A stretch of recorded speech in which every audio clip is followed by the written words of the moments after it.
Excellent. All right. The great and magnanimous Mike Plumer, everybody. I got that right, didn't I? The pronunciation? Yes. All right. All right.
All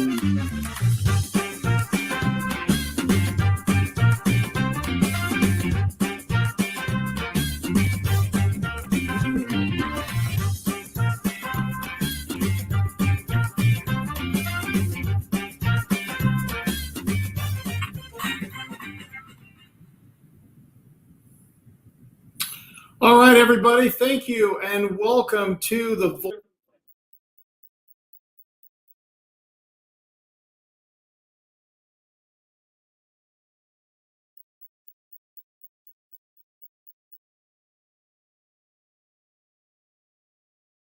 Hey, Sherman, we can't hear you. My mic keeps getting muted. So everyone, sorry about that. Welcome to the Voice of the Microsoft Partner. I want to say thank you very much for coming today. We've got a great program here for you today. We've got a lot of, we have a few announcements. We're going to be talking about the best bets, right, for marketing for managed service providers. So we want to say thanks, everybody. We're streaming this on Microsoft Teams as well as LinkedIn and YouTube. A couple of rules of engagement here. We are going to be recording this actual session. And if you are unsure that you want your name potentially, I mean, there's initials, but please leave and we'll go ahead and send you the actual recording. So we've got two great speakers today that we're going to really talk about that. We also want to make this very interactive.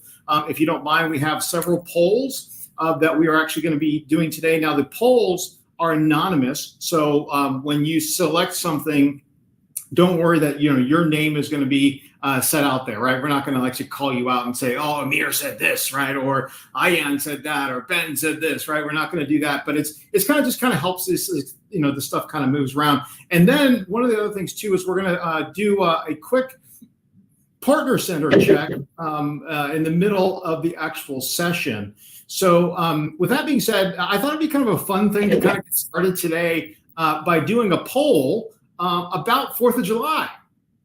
About 4th of July, I think, we have it coming up here. We saw the debate yesterday. I'm not going to go into anything. So that may have, made us cry a little bit on both sides of the aisle. Doesn't matter, right? So we got 4th of July. We're celebrating independence, right? So let's go ahead and throw that poll up there, Riva.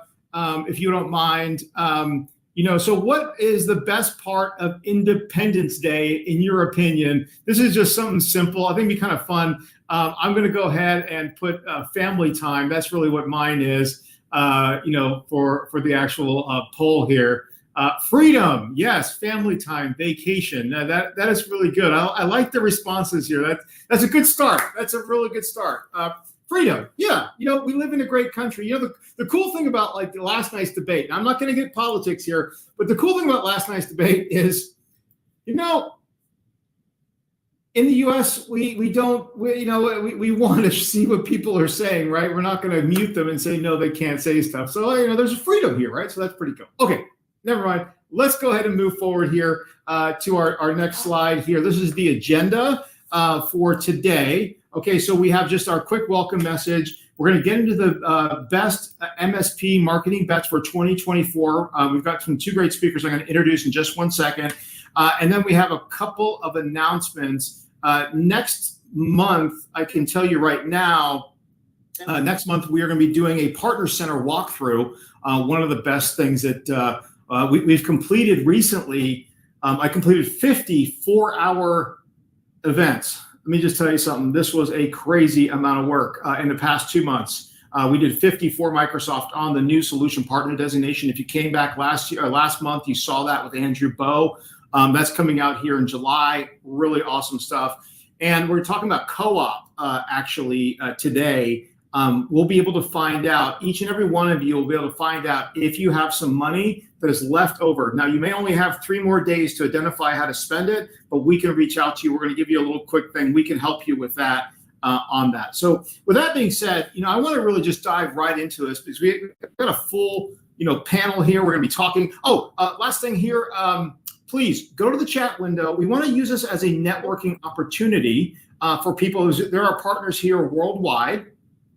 Okay. Like Peter, where's my suit? Yeah, I know, right? Casual Friday. Yeah, right. Totally. Normally I have a suit on, but today I'm going, the black today. But please, let's use this chat window as a way to network. So if you want to put your name, your company, and why you might be a good referral partner, I really want to make sure that this opportunity is for us to go ahead and network with each other. We have many people now coming around the world to this, so there might be opportunities. Hey, if you're in America and you're in EMEA or you're in Africa, South America, it's very interesting how, we got a lot more people that are starting to kind of like look at this thing. Please put your stuff in the chat window. Happy to make sure that you do that. Now, also, please ask some questions. We've got some really, good speakers here. I've got a bunch of questions. However, love to hear from your thoughts, right? Put some stuff in there, and we're going to be, my whole team is moderating on the back end of that. Okay, let's get into introductions, and we're going to get right to it. So, Mike, if you don't mind, could you come off of mute and turn on your camera? Awesome.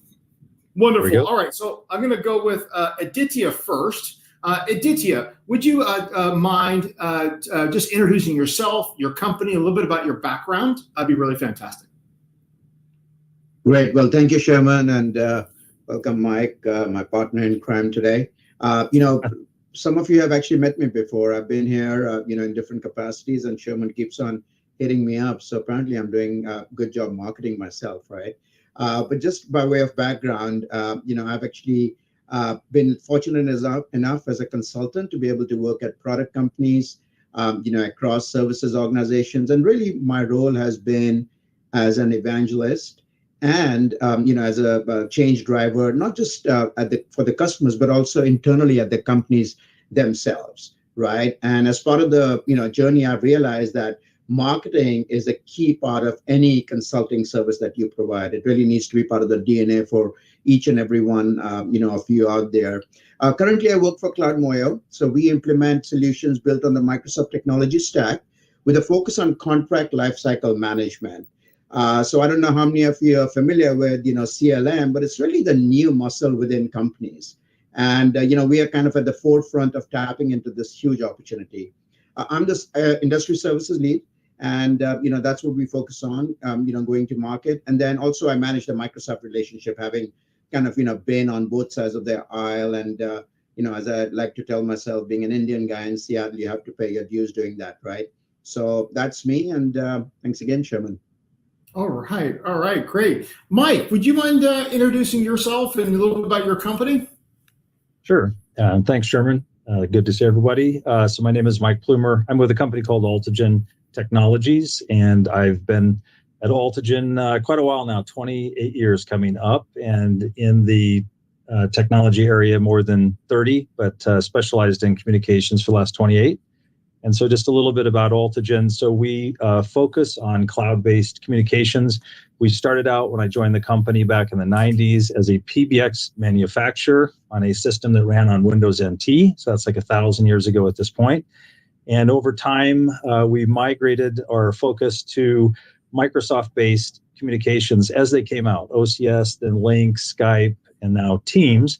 And so today, our primary focus is in helping companies migrate from a legacy phone system, could be even a legacy cloud system at this point, to my own, and really helping them capitalize on their investment in Teams. We market most of our product and deliver most of our product through MSPs. So we don't do a lot direct. We partner with companies to either supplement what they're doing. Maybe they do the Teams phone deployment, but they don't do carrier services, or they don't have in-house support, or they sub everything to us. And we handle everything outside, everything voice related for 365. So we're a little unique in that we're so narrowly focused, but it seems to be working well with a lot of the MSPs we've partnered with, who really don't want to, maintain the staff to support the communication side. And I love it because, and the other thing too is we have two good speakers from different points of view here, but both have been in.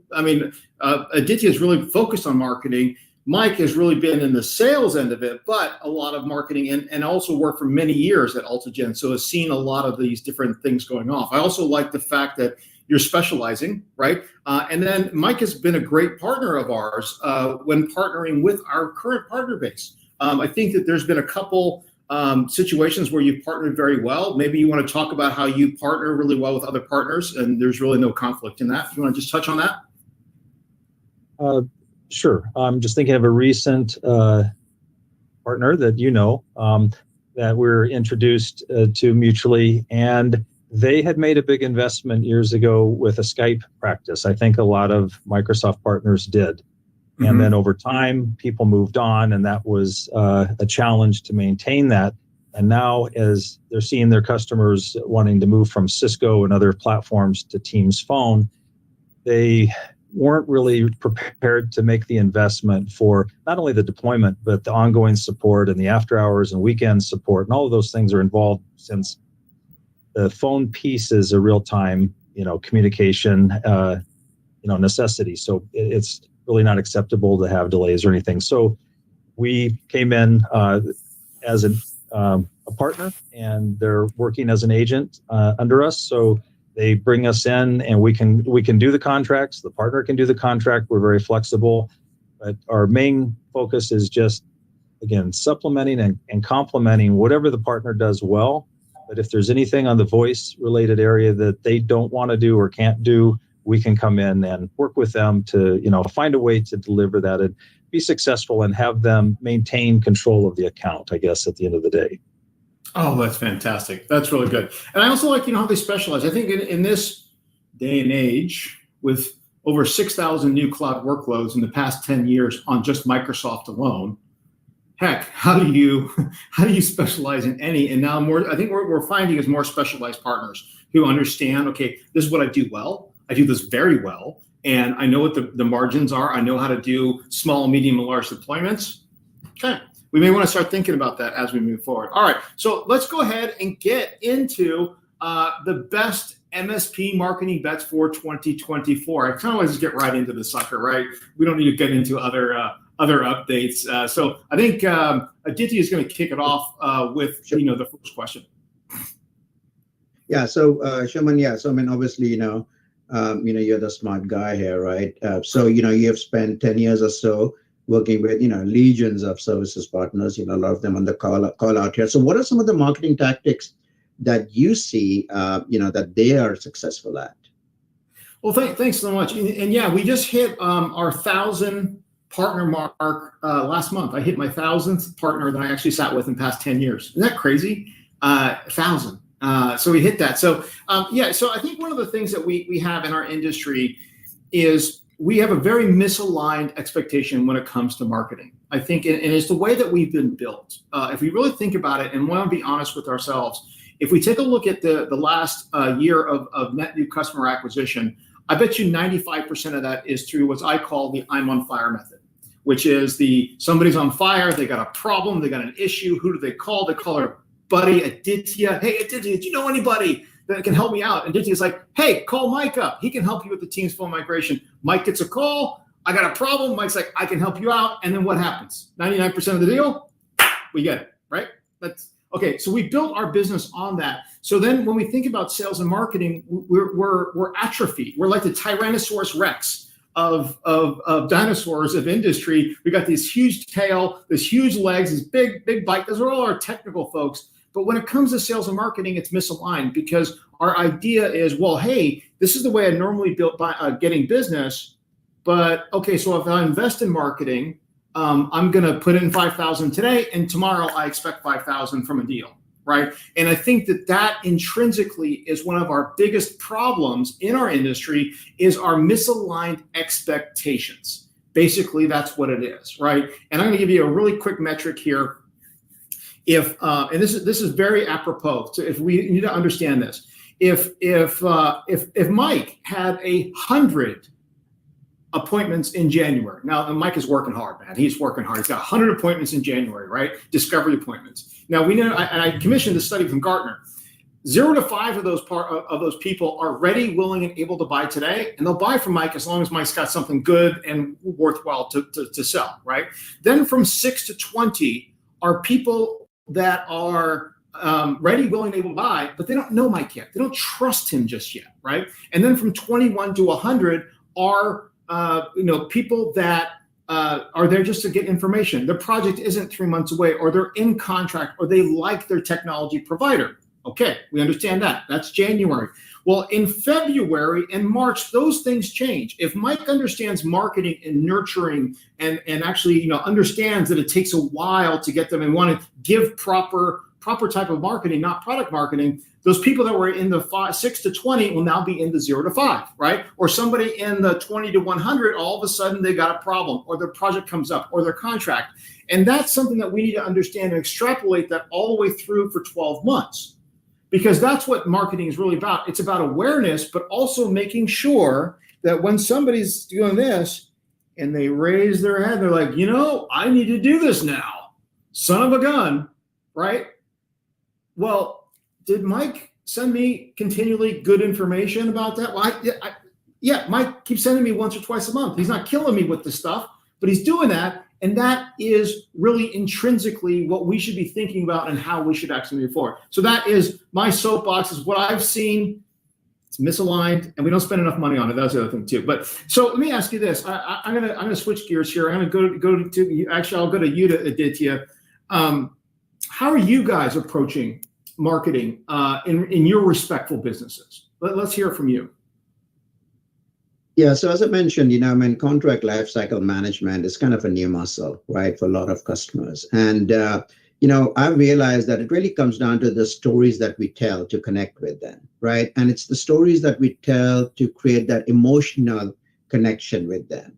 And as part of that, how do we convey the value of our services, right? And these obviously need to be relatable by the target audience, and they need to have measurable outcomes. So for instance, one of the stories I love to tell is, there's an interesting factoid, right? So lack of effective, contract management and suboptimal contract terms actually results in an average value erosion of 8.6% of the contract value, right? So if you're not doing it right, you're actually losing up to 8.6% revenue year over year as part of it.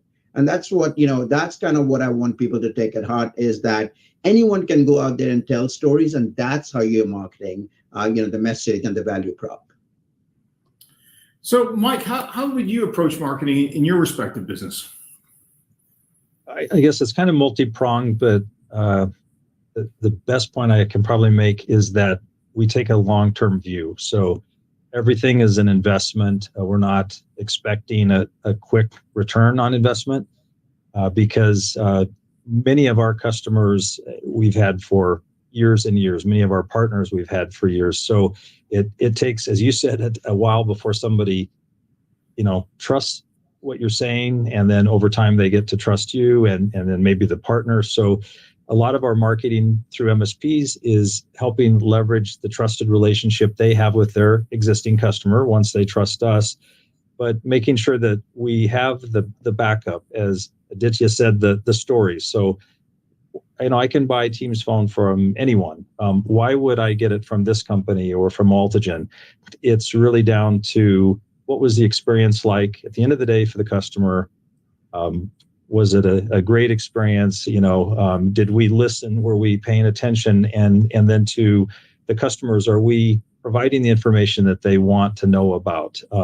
Otherwise, it's just a bunch of facts and figures on technology. It's hard for people to sift through. They're trying to figure out, is this something for me? Or what are you talking about? Is this something that's, applies to what I'm dealing with every day? So it comes in varied forms, but I think, Aditya, when we had kind of the prep call the other day, that really stuck with me, that, from our side, and something I've, as a salesperson, I've always told our guys, like, tell the story, give an example, tell the story of how somebody else experienced this and what you've done. Better yet, then let them talk to that company as a reference, because that's as good as it gets, I think. I love that. I love that. Kind of transitioning a little bit in there.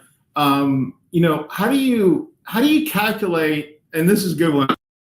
ROMI. A lot of us don't. A lot of us talk about ROI, but we learned yesterday that in marketing it's called ROMI, return on marketing investment. Aditya, can you want to give us your thoughts on that? Start with you. Yeah, I love the word ROMI. It reminds me of a friend that I had growing up. But yeah, so I think there is the most important thing the companies actually, before they go down even coming up with the measurement, it's really critical that they define the right goals that they want to measure, right? Marketing has to be measured, can be measured across so many different things, right? It could be the cost of customer acquisition, it could be the retention, it could be brand awareness, right? So how do you go ahead and define and agree on what those are before you start figuring out, whether you are making the right investment? One thing that people forget a lot from an expense perspective is the amount of money they're spending on technology and tools, for instance, right? Obviously, there's a cost to campaigns, but how much are we spending on some of the AdWords that you're buying? And again, what's the outcome as part of it? So long-term value is something that, a lot of people need to start thinking about, right? To, Mike's point earlier, it's not the fact that you are spending money on marketing and you're going to see an outcome next month or 2 months down the road, right? You have to keep on repeating that message again and again, and maybe someone's going to call you 2 years down the road, right? So that's kind of the element of that. And then finally, obviously, there is continuous improvement. And I think that's where benchmarks become really critical. A lot of customers want to know how they are doing against their competition. That's really what matters to them at the end of the day, right? So how do you do that? So pulling all those things together and then doing the simple formula and saying how much you spent, how much revenue you got, you can come to a ROMI. But again, it's a long-term view. And again, I think that's what companies need to understand. They're in this for a long term, not a short term, do something today and see the impact tomorrow. I love that answer. And from a perspective, Mike, coming from, a real sales perspective, and this is why I really wanted to bring you on here. How are you looking at it? Is it really that put it in January, get it out in February, or how do you look at it? What is your perspective on it? So something I look at every day in our CRM, all the previous, but going forward is the source. So to me, the most important thing is I want to know, how did companies find out about us? And so we talk to our team all the time about, don't just say, oh, I Googled it. Okay, that's fine. What made you send us an email, or what made you call us or something? There had to be something more, because for me, over time, understanding the true source, not what people say, but the true source of how they came to you is extremely important, because we've spent money on campaigns or have done an event or something where at the time we thought, well, that didn't work. And then a year later, a year and a half later, we start seeing the results. But if we hadn't really focused on that source and tracking that long-term from to the end of time, we wouldn't have really understood those trends. And so for me, any effort we put in, I've just come to learn over time, it's not necessarily an immediate payback. What's important to me is how big is the payback.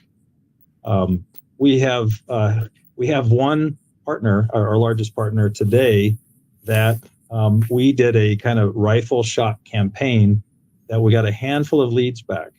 But out of that handful of leads, we got one very important one that over the last 20 years, we've done over $100 million with that company, because it was so focused on what they were looking for. So was the ad campaign successful in terms of generating leads? No, it was a complete failure. But it was our biggest success so far, targeting exactly who we were looking for. So I guess it's just kind of, you got to keep trying new things, because, the market is always evolving. And so we don't know what's always going to work. So we keep trying things, and we stick with the things that do work, and try to be at least aware of what's working. Interesting. So I have a point that I want to talk about that, but I have another poll here. This is actually a word cloud. We're going to go ahead and throw this one up. How are you calculating ROMI in your world, right? Go ahead and maybe just put in a response of some kind. I'm just kind of curious from the group, how do you guys look at it? Is it long-term measurements? I'm going to put that one in there. Now, I think I completely misspelled that, but hey, I'm trying to type fast. Okay, sorry. Leads generated. Okay, awesome. Keep going, everybody. So my thoughts on it is, once again, back to that misalignment. We're putting money in, but we're also starting and stopping too fast. But we're pulling up stakes too quickly. And I think with the example that Mike is talking about is, it didn't sound like it was a successful campaign in the first, but a year later, whoa, the person came up. And that's what it's about. It's profile, but it's also being consistent. I think too many of our partners are doing a start-stop thing. This didn't work in 2 months. Hold on, take it easy. Okay, did you get top of the funnel people coming in? Because that's really what it comes down to. You're helping with net new customer acquisition. You're bringing in top of the funnel things. It's going to have to matriculate down to getting those 2 people, but really important. So, all right, look at that. We had a bunch of good responses here. Long-term measured, leads generated. All right.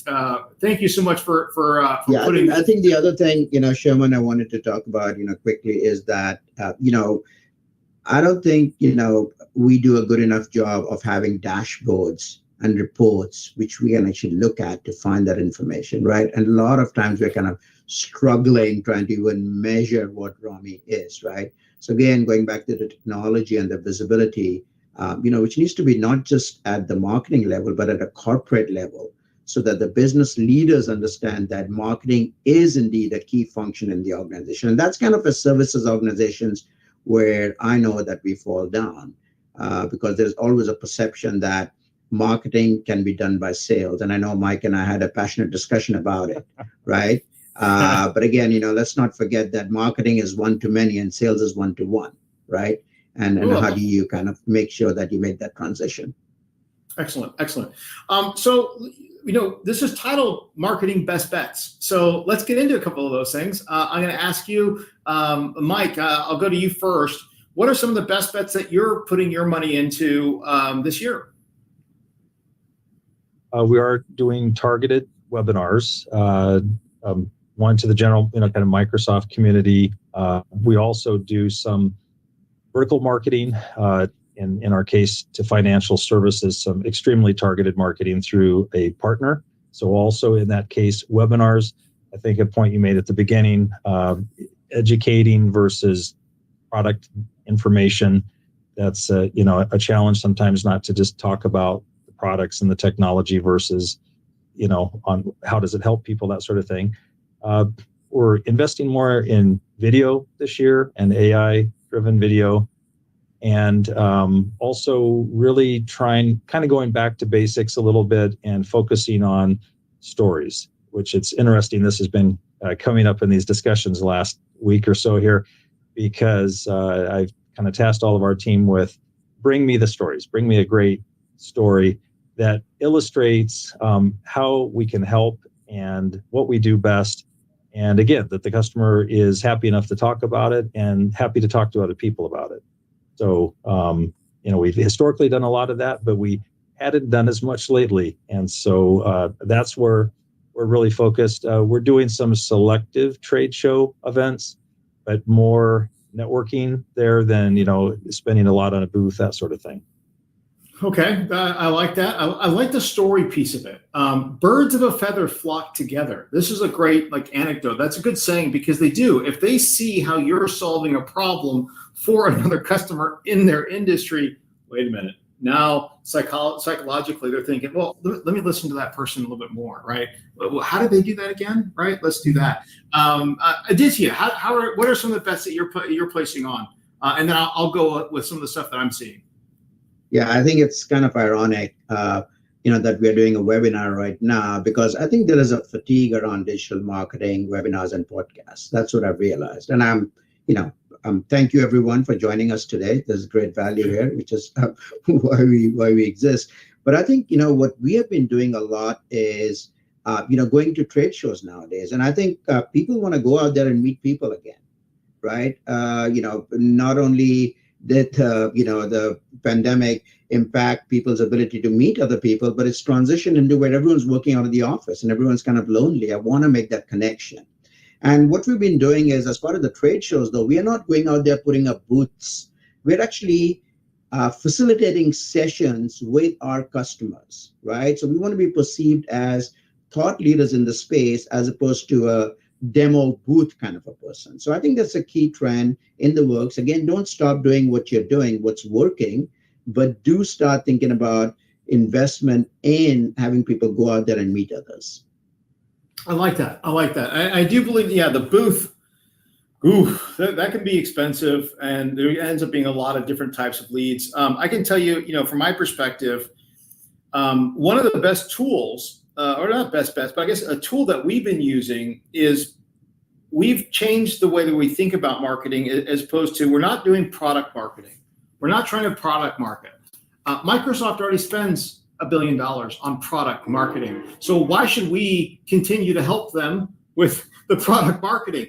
Instead, we're thinking about, okay, if a customer is on the cloud consumption journey, they might have questions about that product, or how it works, or what are the benefits, or stuff, because most people kind of want to do the research today. It's much easier to do the research before they actually meet somebody. So I'm thinking to myself, okay, if somebody's thinking about Microsoft Fabric, I'm going to send them, if they download a white paper, it could be the top 10 reasons to deploy Microsoft Fabric in your business, right? Then my second piece of marketing that I would send them is not, hey, buy Microsoft Fabric. It would be top 10 financial considerations for implementing a Microsoft Fabric implementation. My next one would be, here's a framework for your Fabric implementation. And then lastly, here's are 10 tips and tricks to maximize your Fabric implementation.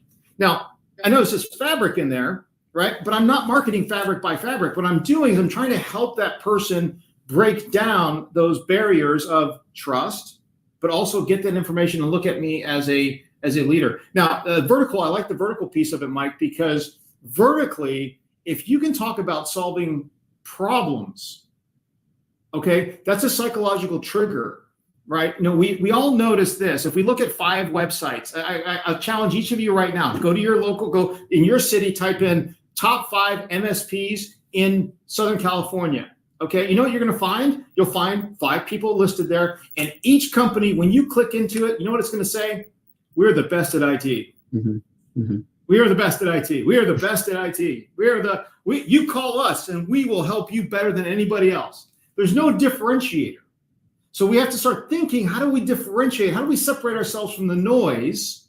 Okay, and that goes to Mike's idea of, hey, let's maybe reset our webpage to have 3 different industries that we work on, right? That we work on, but we solve problems in those industries. You can still say you're the best IT company, but right underneath that, it says we specialize in helping healthcare, manufacturing, and professional services solve their IT problems. Click here. They click in, and then it says, these are 10 problems that we see in your industry.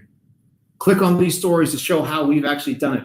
Bam! That's how we're starting to do marketing. Now, the other one is ChatGPT, a great thing that we're using here. I went there, 8 months ago when Andres kept hitting me over the head, Sherman, you got to use AI. And I typed in, write 10 content syndication emails that are different, that talk about the pros and cons of Microsoft Fabric. Boom! Man, in 30 seconds, it had 10 separate emails, and they were all content syndication emails, right? You can totally do that, right? So Jeff DiMaria, the great man over there from Stratos, yeah, you're right. Add Dynamics 365 to that story, right? We could totally do that, right? We solve problems. We use Dynamics. Anyways, product marketing is out. That's what I think some of the best bets. Now, a couple other things too, really quickly. I'm looking at my time here. I know I'm going a little long. We're finding, okay, we're the Thor's hammer of email marketing. I'm going to tell you that right now. To fill up 20 labs a month, we send out close to 1 million emails a month. 1 million, okay? We figured it out, okay? We are seeing a drastic reduction in click rates, click-throughs. People, to Aditya's thing, they're getting a little tired. It's getting harder. So now we're actively looking at, okay, how do we combine a strategy of email, digital, AdWords, and social media as a whole tool set to find those people that are there? Because now people are, I don't even, and also with email filters right now, it's almost like impossible to send anybody an invite with any type of link, right? And now we're even resulting to just straight plain text. Hey, hello, trying to get to that email server, right? So a couple things on that. All right, so Aditya, moving from product marketing, we just kind of talked about that, a product marketing company to a consulting services company. You kind of moved into this, right? You went from Skykick to your organization. What was the aha moment that you had going from one to the other? Obviously, the aha moment was how small the marketing organizations are at the services companies, right? And my role out here is obviously to take advantage, as you said, of the product marketing stuff, which comes from the contract software that we implement, and specialize around industry marketing, right?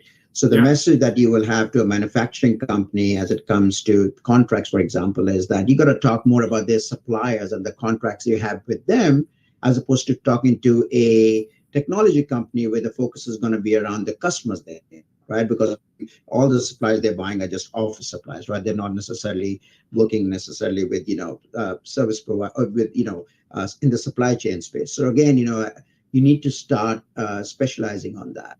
I think the other thing that I've realized is, you just made the point around ChatGPT. Every conversation that we have from a marketing perspective has got an AI angle built into it, right? And the reason is that the IT organizations in the companies are actually being, tasked to say, tell us what's the AI money that you're spending as part of your IT budget, right? And once you can include the discussion around this is going to actually help build a LLM in the organization, you're going to be able to automatically create contracts moving forward. You're going to be able to do the risk and the compliance, right? That tells a better story. So again, find out what are the trends that the customers are funding their IT organizations with and incorporate that into your marketing message. I love that. I love that. Now, Mike, let's just change gears a tiny bit. Industry targeting. Is this an area that you're focusing on, and why? We're not a massive company, so every bet we carefully place as much, as best we can. And we've over time developed a pretty large customer base within financial services and have learned a lot about that. So again, trying to differentiate what we do. If we can understand their problems better than anyone else, then our solution is based on them and what they're looking for, and miraculously, wow, it's what we needed versus generic information. So it's easier, I think, to focus and target. But if you don't have a deep understanding, I think, of the issues that a company might be dealing with, it's tougher to sell to them. So we just kind of evolved into the financial services. They have similar issues, so it makes it in some ways easier. And there are a lot of different avenues to target right people in the organization. It's usually pretty top driven. So a CIO is generally very actively involved. So just even figuring out the dynamics of the decision making is easier. So that's, I guess, how we kind of gravitated there. But I think at the end of the day, regardless of what vertical or industry you're targeting, the first step is, do you understand what they do, and can you understand their challenges? And the more you understand their challenges and how you can truly help them, that's the key. That is the key. And what's interesting, as I've been doing a lot of talking about this particular area, is that every partner right now that is on this call actually has all that information already inside of their organization, but they don't quite realize where it is. And let me explain it to you. As I've been counseling some partners recently, and we're saying, hey, look, download your customer list from Partner Center. This is the exercise. And then when you download your customer list, I want you to divide that list into 3 industry categories. Your top industry you serve, your second industry you serve, and your third could be healthcare, manufacturing, and professional services. Let's just say those are the 3 that you're serving. You notice there's a trend. Okay. Then it's very simple. You want all this information? Call in your technical resources and call in your salespeople and say, we're doing a strategy call. And then you ask your salespeople, hey, you're out there selling a lot of healthcare stuff, evidently. What are some of the problems that you're hearing every day, right? And they write down those problems. Then you go to your technical resources and you say, okay, guys, we have 25 customers in healthcare. What are the common technology that we're selling to each one of them? Then they say, okay, and they list them out. Well, now, you know what we just found out? We found out 10 problems and 10 things that are repeatable. Now it's so simple to actually create an actual package that solves problems. So if you take this information I'm just showing you here, you can then very easily create a micro package that solves 1 problem, right? You can create a medium package that now solves 5 of the 10 problems. And then you can create the Lamborghini package, is what I call it, right? The one that's super high that solves all 10. But what's interesting is that you didn't really even know intrinsically you already have all this information. You just got to call your people in and ask them, hey, what are we solving, right? Because then we can actually go after that. And then if you think about that, if you're marketing based on solving a problem, that's a way different thing than selling a product. Because you think, this is the last thing. If Mike is sitting in front of a customer, and then there's two other companies, right? They're all competing, but Mike's company continually talks about, hey, we understand your problems. We're marketing to the problems. We want to solve the problems. And the other two companies are like, hey, buy Modern Data Warehouse, buy Fabric, or buy Teams. What is that going to solve? I don't know. It's to buy Teams. Think of the difference. They want to go with the best bet, the safe bet. They go with Mike. Okay. Yeah, so we tell our customers that we provide technology services to solve your business problems, right? To your point. Excellent. Okay. Now, I'll go back to you, Mike. How are you combining marketing efforts with your sales efforts? What are some of the challenges when you combine marketing and sales? I think from our side, we've done a lot, again, over the years, but where we're currently at is it's very results oriented. So we have people helping coordinate marketing and stay on top of it and making sure all of our stuff is being scheduled and tracked and all of that. But it's combined.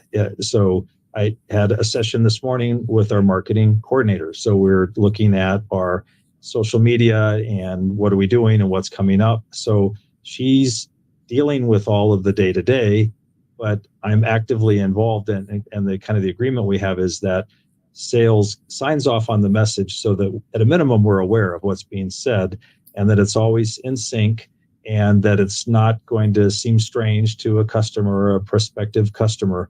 And at the end of the day, we view ourselves as the same team. And there have been moments many years ago, like when we were a startup, we had a very large marketing, a very well-funded marketing department, startup company, all that kind of stuff. And marketing did what they wanted and sales did what they wanted. And it was just, dumb. And now we just view ourselves as the same team, and we even call it sales and marketing. We don't even separate it. That's great. That's fantastic. And Dizzy, you've seen it from two different sides. What are some of your thoughts on that?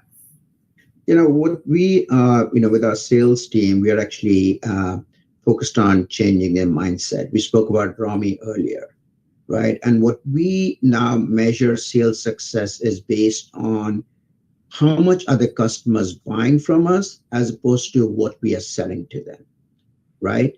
And that's really at the heart of creating that emotional connection and the value that we are providing to them to be able to make the customer make those decisions themselves as opposed to us pushing stuff on them.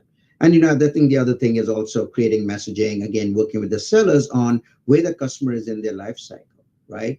Are they a customer who already using a certain technology and they're looking to expand that? Are they looking to actually, focus on getting the value of the investment they have made in the technology and communicating that to the end customers? So for instance, one of the things we see with our customers is that when they implement contract management solutions in their companies, they can actually talk to their customers and say, you know what, when you work with us and you get a contract in place, we're going to turn around that contract in 48 hours for you because we are that efficient when it comes to doing business with you. Mm-hmm, mm-hmm. I love it. I'm going to do I want to do the partner center thing really quickly, and then I'm going to come back to Mike. And Mike, I'm going to ask you about the interesting things over the years. But let me go ahead and I'm going to share my screen really quick with everybody here. Phil, can you go ahead and put in, or Reba, put in the link that I'd like everybody to click on? Marketing is a thing today, but there's this thing called Microsoft Co-op benefits. These are benefits that you actually have access to. And we have the top secret link that we're going to go ahead and put into the actual window here on the thing. And what it's going to do, it's going to go ahead and give you, access to the screen that you're seeing here. It should be the co-op management screen. Under co-op, let's go ahead and click on that. Okay, this is top secret link. Not really, but yes, it is kind of, because we use it here. When you click on that link there, it's going to bring you into a GUID, Okay, this is, you may not have access to this, that's okay. Send this link over to your admin. Now, remember, every 6 months, Microsoft puts co-op money into a bucket. At the end of 6 months, and this is coming up in 3 days, okay, they're going to say whether you have unprocessed or processed funds, okay? We want to make sure we have this. If you have unprocessed funds, that means you're about to give them back to Microsoft. Let me repeat that. Don't want to do that, okay? We want to submit whatever we need to do to get that money from Microsoft. So looking at my screen here, a couple quick things I want you to look at is we need the fund category is our important one that a lot of people miss, because as you can see in my bucket, we're a French fry. We don't actually sell to the public, right? We only have one account, that's my own host. But go from hosting to see where it says default non-surface funds, and go ahead and push apply. Okay. We should probably need to change the period. I'm sorry, that was a little too quick. The usage period on the right-hand side, we actually want to do July 2023 to December 2023, and then push apply. Now, the beauty of this is it's going to give us a nice quick good. The sad face I'm going to have is because I have 0, but hopefully you might have some. Now, if you have a lot and you're going to miss this date, it's okay. Come to the next session next month. We're actually doing a full Partner Center walkthrough with an audit, and we'll show you actually how to spend it. We'll also, if you need some help, if you found that you have over 10,000 or 15,000 or 20,000 that's sitting there, reach out to us, or my team will reach out. Here we go. Josh is going to put it. Reach out to Josh right away. We will actually help you submit for that to get that money. Okay, we're actually doing a kind of a gratis thing, because diabolically, I do not want to give money back to the manufacturer. If you earned it, we need to get it for you. Okay, that's pretty much it. But please come to our next session when it comes to that. I'm going to stop sharing. Now, Mike, let's get back to the anecdotal evidence. Yeah, maybe a couple of stories or a couple of things that you've run into. I would love to hear that. Just kind of just the different ways of marketing, or I guess what we kind of spoke about the other day. When I was early in my career, I worked for a division of Simon & Schuster. And the thing that always stuck with me there, being a newer salesperson, was that the marketing team, to me, I thought they were brilliant. But I found out later that everyone in marketing had to first start as a salesperson. And then it was even bigger than that. This was a division called Prentice Hall. Everyone up to the editor-in-chief had to start as a salesperson, because everybody had to understand what the customer was looking for. And the primary message out of that was, I think Aditya said yesterday, everybody's a marketer. Like on this call, everyone's a marketer. Everyone should be also a salesperson for your company, right? Everybody should feel deputized to both, sell and market for the company. So you have to feel that way. And versus I'm only responsible for this. The other thing, when we were talking the other day, just remembering going to a network interop session back, in the 90s. And I was the only salesperson, and I went with the marketing team from the software company I had just joined. And they were excited because they were getting all kinds of card swipes, and anybody who swiped their card got a stuffed animal. And they had, were celebrating. They had gotten X number of, card swipes for the day. And I was asking, but okay, so are these good? Or there was just no connection between leads, which is probably the classic sales guy, griping about it, versus the results. So both of those were early in my career, but really stuck with me that at the end of the day, nothing matters but results. So that's the way I've always looked at it. Okay, are we measuring it? Do we understand it? And what are we really getting out of this over the long run? I've been to that trade show where we scan. Everyone's walking home like, man, this was amazing. We did so well. And then you're like 6 months later, hey, you get any deals off of that? Everyone's like, oh, wait, I thought Mark, who was taking that one, right? And like, well, that wasn't a success. I got so aggressive. I remember one time I was in New York at the retail trade show. I was working at Comcast, and all of my colleagues were these fuddy-duddies that just wouldn't go out there. They were too afraid to talk to people. I stepped about 2 feet out of the booth, and I was watching people walk by, and I spot their name, And I'd be like, hey, Mike, how you doing? And they would be like, who are you? They think that they knew me because I said, hey, Mike, and I'm just scanning everybody. But you're right. It doesn't translate if you're just scanning, right? You're just, all right. Let's go. I got something new for you. This is a new marketing benefit. Did you know? Let's do a poll. There's a poll coming up right here. Did you know about the new co-pilot program where you can qualify to receive up to $1,500 per event with a minimum of 3 attendees? If you do a co-pilot event, did you know about this new funding program that came out? It's marketing. It's kind of apropos. Okay. Yes. No. Holy Moses. I can't believe this. Wait. Holy smokes. Please send me the info. Reach out. Yeah, I think it's crazy. Okay. It's a new program out there. They want us to talk about data and AI and a minimum of 3. And I think you can get a 1,500 up to 2,500 depending on how many attendees that you can actually get. It's crazy. It's nuts. We'll reach out to you. We'll send you guys some of the information. We'll show you how to actually get that. Why not? And then you can also submit co-op for those hands-on labs. You can double dip. Okay, I'm gonna leave that one alone on that one. So let's go over to our next one here. Mike, we've been working together for a while. Actually, our companies have but you've been a great partner of ours. Can you maybe elaborate on timing and effort it takes to convert some of these the leads? Yeah, I would love to hear your thoughts on that. It can take a while, as we discussed, but it depends on really, again, the life cycle of the customer. In what we do for someone looking to migrate to Teams Phone, we have dependencies. So we might have someone who says, yes, I'm absolutely interested in this. I think this is the direction we want to go, and we should be ready to start on this project a year from now or a year and a half from now.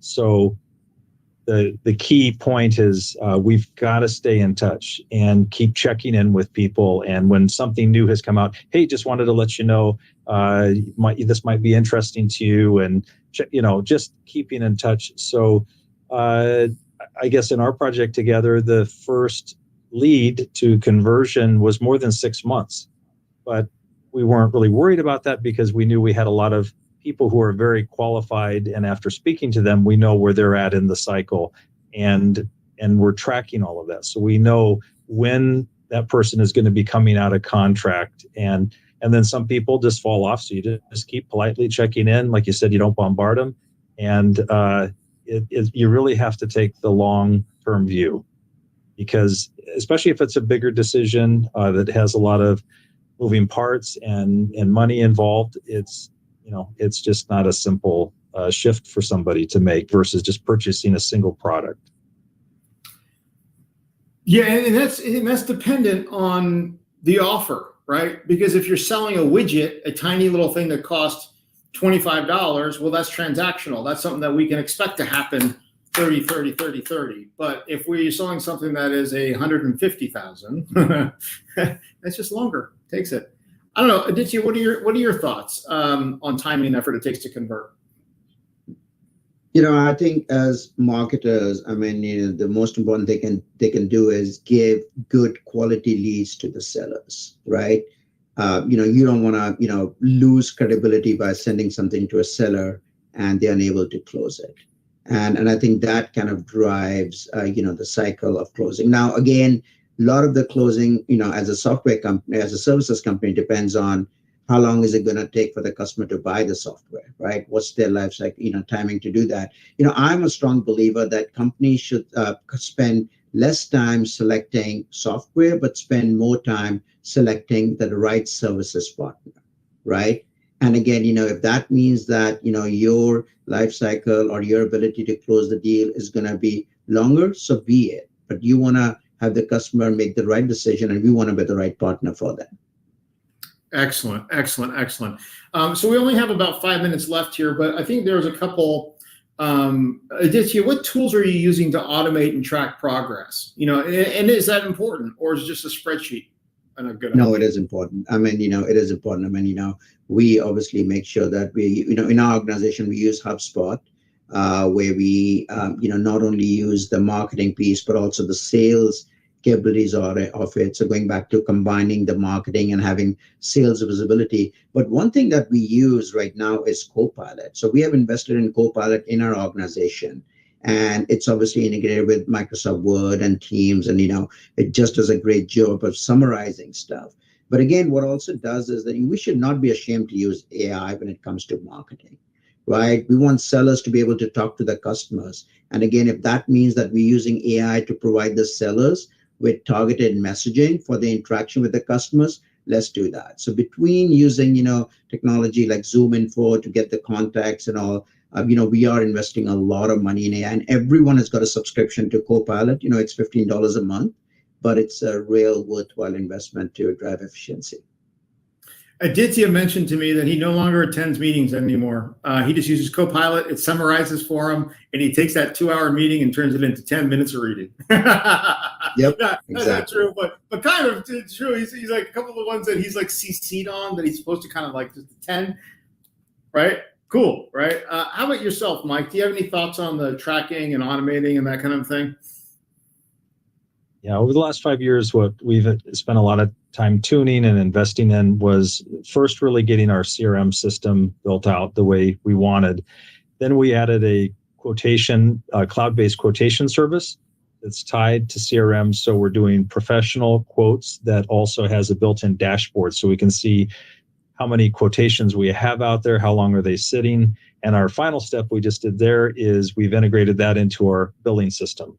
So now we can see through the billing system and tie it back all the way through the quotation, back to the life cycle as a lead in the whole process, and have end-to-end visibility, whether it's from the accounting, direct revenue side down to where did this come from? When did we start talking to this company, and how did this even get started? Excellent. So, hey, guys, thank you so much for coming today. I want to say thank you very much. This has been really, really interesting to hear your points of view and your thoughts. I really hope everybody here, we're landing the plane in an hour. I mean, we could talk about this for 3 hours going on here. And I almost kind of feel like we were just scratching the surface here. But, to summarize this, I think what, as leaders of our organization or people that are involved in sales and marketing, we need to understand that it is a long-term investment. It is not a start-stop. We have to stop with this misalignment of the way that we think about marketing. And maybe we'll throw up that last poll. Do you feel like your marketing plan is misaligned? I'm kind of curious what people think about that one.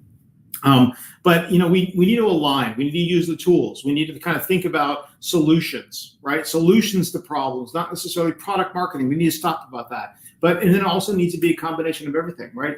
Us all together and tracking, and then making a little bit tweaks.